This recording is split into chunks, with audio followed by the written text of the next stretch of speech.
Okay, in this one, I'm going to walk you through my go-to customer support setup here in HighLevel. Goes without saying that great customer support is a foundational component to scaling an online business, especially something like a subscription-based service, a coaching program. You got to have great support. You're only as good as your reputation, and how good your support is plays a huge role in your reputation, especially at scale. So anytime we build a program, we are building with scale in mind, and we want to get these foundational components in place so we can work out any kinks, get ourselves and our team familiar with things, etc. Now, also, when we are building out customer service automations and workflows and systems, we want to be taking into account that this is also to save us time. So we want to make everything as easy for the customer and as easy for us and our team to do this as efficiently as possible. And ultimately, we want to reduce the interaction between us and the customer.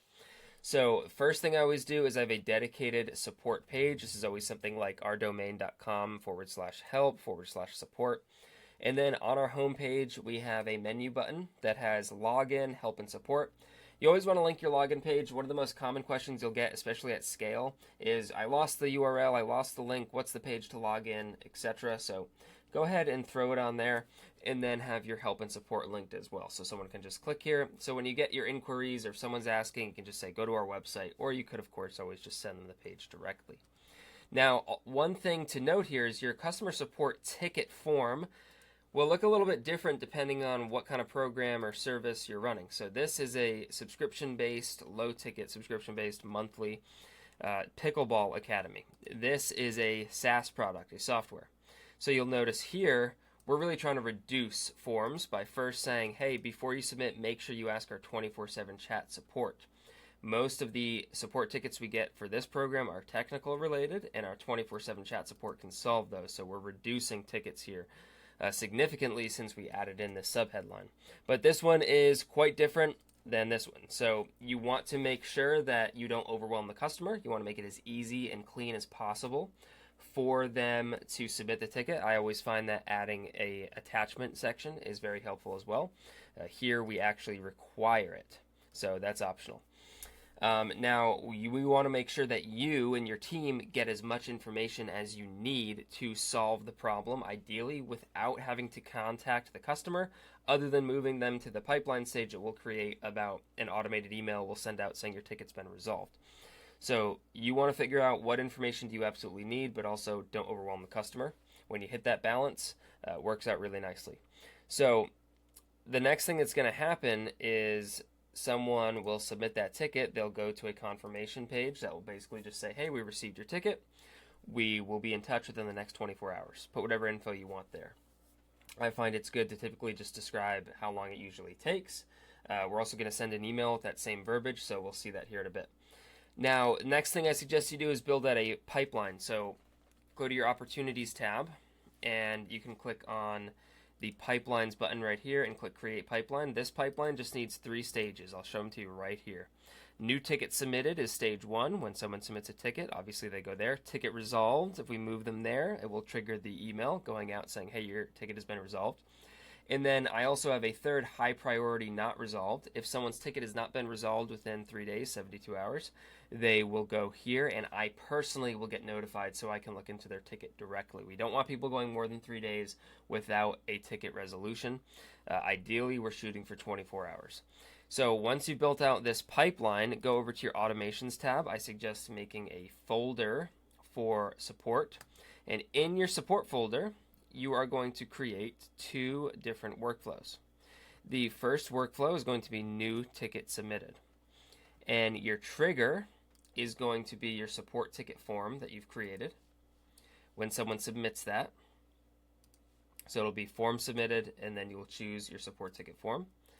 From here, you can send an email out. So you'll see we have our from name, team TZP, our from email, our subject, and then we're saying, and this is very similar to what we put on our confirmation page. Thanks for reaching out. We've received your ticket. We aim to resolve all tickets within 24 hours, but due to complexity or volume of tickets, it might take longer. If it's not resolved within 72 hours, it'll automatically be escalated for priority handling. So we're just letting them know a basic timeline, and also if you haven't heard back within 3 days, don't freak out. It's going to priority handling. And then we'll go ahead and save that. You can also add a tag. I always do this. I don't really ever need this tag, to be honest with you, but if there ever is a case where I do need to email at once all of our people with an open ticket, maybe something goes down, something's not working, we're having issues with the team, whatever it is, I can say, hey, we're having XYZ or XYZ holiday, please allow additional time for support ticket, something like that. I've never needed it, but I'm sure the time will come and I'll be glad that I had it. So that's optional, but I always throw it in there. Now, and we can remove it on one of the later workflows, the next one.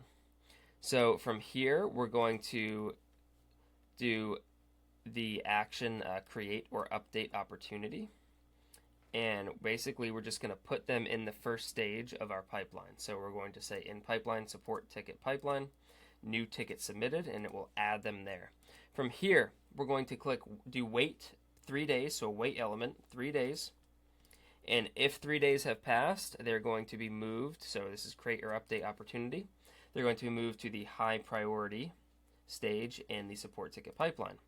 And also, I will receive an email, attention mark, high priority, saying the user. So I just click on tag. I go to contact. I go to user or contact full name. So we'll say contact's full name has a high priority support ticket. Please resolve ASAP. So this is the first workflow. Now, what do we do though if someone is moved to the ticket resolved? Obviously, we don't want them getting the high priority status, so we just create a second workflow. And yes, I do know that you could just do an if-else condition in that first workflow and do it that way, but this way is much easier for beginners, and honestly, it's typically what I still use. It's a lot simpler. So from here, we're going to create a second workflow that will be ticket resolved, remove from workflow. And our trigger is going to be pipeline stage changed, and it will be in the pipeline support ticket and pipeline stage ticket resolved. And then I'm just going to do an action remove from workflow, and I'm going to remove them from the new support ticket, the automation workflow we just created. And then also we want to actually remove the tag. So remove contact tag, open ticket, save. So now when someone is moved to ticket resolved, that tag will get removed and they will be removed. And if it's been before 3 days, I'm not going to get that internal notification. So that's a very simple but very efficient build out here for a customer support system. If you have any questions, drop them down below in the comments or email me in the description. Free stuff in the link below. If you found this video helpful, go ahead and give it a like. Thanks so much for watching. Peace.